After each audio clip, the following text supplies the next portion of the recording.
ស្រីបងប្អូននេះយើងមិនណែនាំភ្លើង LED សេរីថ្មីមួយទៀតលេខកូដ B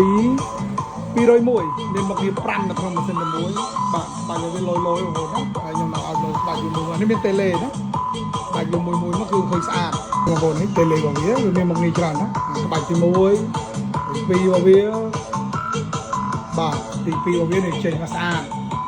លក្ខណៈទឹកអាឡូអែមែនទេណារូបកដាលនោះឃើញស្អាតដែរណា